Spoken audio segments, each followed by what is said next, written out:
Assalamualaikum warahmatullahi wabarakatuh. Perkenalkan, nama saya Bustanul Arifin.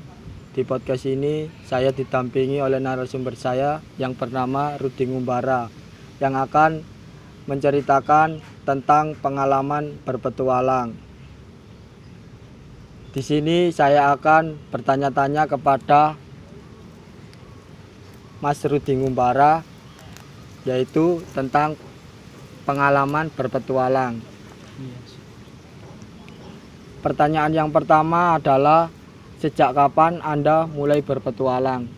Wah, kalau berpetualang itu saya masih baru-baru, Mas. Di tahun 2020 sejak ada corona menimpa di Indonesia. Nah, itu. Jadi saya baru-baru, Mas. Gitu ya. Masih baru-baru berpetualang. Berarti baru tahun kemarin ya? Iya, baru tahun kemarin. Oke. Yang pertanyaan kedua adalah, bagaimana pengalaman pertama kali berpetualang Anda? Kalau apa, Mas? Tadi Bagaimana pengalaman pertama kali berpetualang Anda? pengalaman saya berpetualang itu lebih tepatnya ke mendaki gunung ya, Mas ya. Iya. Kalau pengalaman mendaki saya pertama kali ya cukup gimana ya, ada sulitnya, ada senengnya juga, Mas. Tapi kalau di diri saya itu, yang saya rasakan itu sangat senang banget, Mas. Atau enggak, kalau disebut itu healing lah namanya. Itu kita bisa merefreshing otak, seperti tugas-tugas itu bisa di refreshing sebentar lah, itu buat healing. Gitu, Kalau Mas. berpetualang di hutan-hutan pernah apa enggak pengalamannya? Ya Kalau pernah, di Mas. hutan-hutan. Cari ular-ular gitu ya pernah. Gitu Cari ya. reptil juga ya. Oke. Yang pertanyaan yang ketiga adalah, apa pengalaman yang tidak terlupakan saat berpetualang? Pengalaman yang tidak akan terlupakan itu ya kita kan, saya pendaki gunung ya, Mas ya. Iya. Jadi lebih tepatnya saya berpetualang itu di gunung, Mas. Jadi yang pengalaman yang tidak saya lupakan itu ya pada puncak-puncak gunung itu, Mas, yang saya daki dan bisa bercanda tawa dengan teman di dalam tenda, di luar tenda, ataupun susah seneng bareng teman gitu. Dan bisa menambah teman lebih banyak lagi gitu, Mas. Jadi kita itu bisa kenal sama orang yang kita nggak kenal dan bisa menjadi teman yang dekat banget gitu, Mas. Jadi punya pengalaman Yang luar Iya, biasa iya. lah pokoknya. Iya. Oke, yang pertanyaan yang keempat adalah, sudah kemana saja Anda berpetualang? Sudah Kalau kemana? itu sih saya masih ke Gunung Lawu, ke Gunung Pundak, ke Gunung Nanggungan, ke Gunung Buta, terus ke air terjun gitu. Kalau ke pantai sih masih jarang-jarang sih, Mas. Lebih tepatnya sih ke gunung, Mas. Gunung Apa? yang paling jauh yang Anda kunjungi di mana? Ke Gunung Lawu, Mas. Itu yang berada di Magetan, Jawa Timur, Mas. Itu Perbatasan yang- Jawa Tengah. Dan itu pun pengalaman mistisnya ya ada juga lah. Gitu ya. Iya.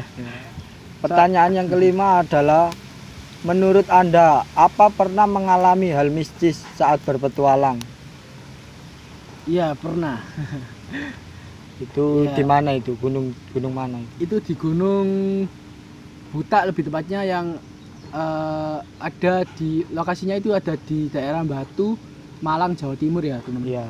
Nah, saya di sini tuh ada pengalaman cerita horor sedikit, Mas. Iya. Enggak Nah. apa-apa, cerita aja enggak apa-apa.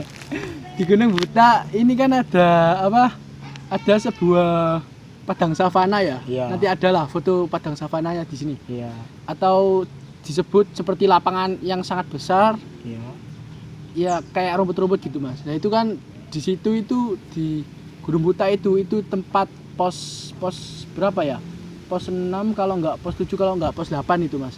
padang savana itu.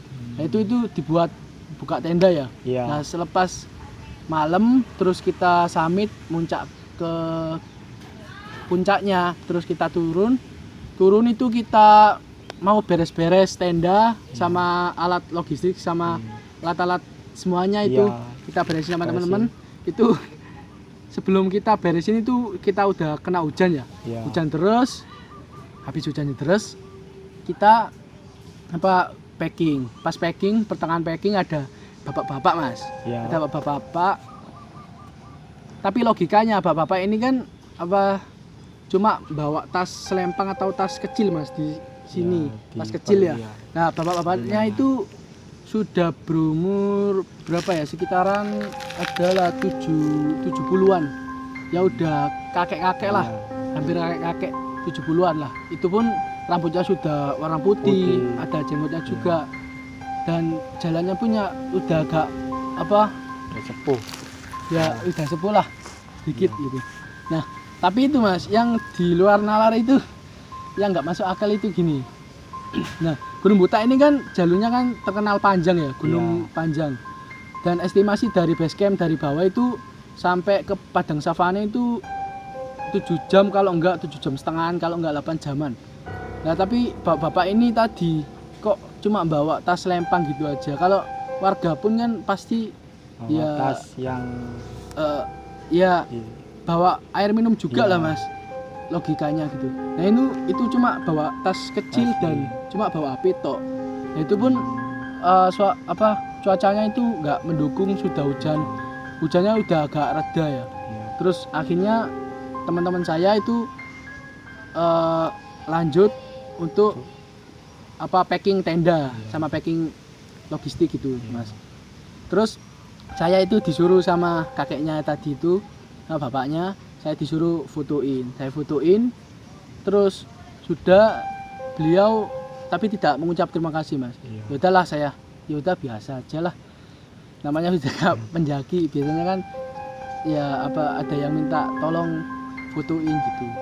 Nah terus habis itu bapaknya itu tanya, Mas di atas itu rame apa enggak?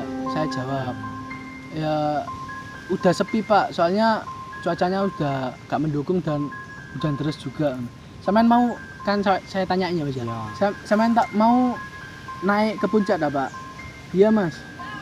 Saya tegur, gak usah Pak, mending turun aja. Soalnya cuacanya habis hujan, licin juga, dan itu pun dari padang savana ke puncak itu masih sekitaran 1,5 jam kalau nggak 2 jam. Ya lama juga sih. Apapun juga cuacanya habis hujan, licin.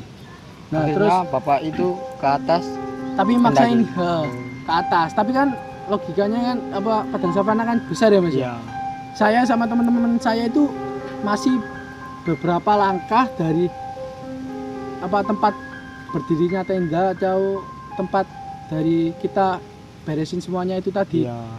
Ada teman saya tadi, ada 2 teman saya yang baru 1 langkah dari itu tadi Iya. nengok ke belakang, tapi bapak-bapaknya itu sudah nggak Sudah ada. Heeh. Terus akhirnya udahlah teman-teman 2 teman saya itu tadi nggak bilang sama saya atau nggak bilang sama teman-teman. Soalnya kan kalau di gunung kan ya tahu sendiri, kalau ada hal-hal gitu wis Pasti biarkan takut, aja, iya. biarkan aja, ceritanya di bawah aja. Terus akhirnya saya nggak jauh dari situ lah, masih belum ada berapa menit saya noleh juga, oh nggak ada bapaknya ya. Wah ini kayaknya bukan manusia emangnya. Nah Habis itu lanjutkan turun berarti. lanjutkan turun, alhamdulillah nggak ada kejanggalan sama sekali sih. Cuma di hutan lumut itu ada kejanggalan ya. Saya itu Mas, kan jalannya kan licin ya. Iya. Tapi saya itu injek yang sebelah kayak samping-samping rumput-rumput gitu. Itu kan gak seberapa licin ya. Iya. Tapi kayak ada yang dorong saya gitu. Sampai saya itu jatuh gitu.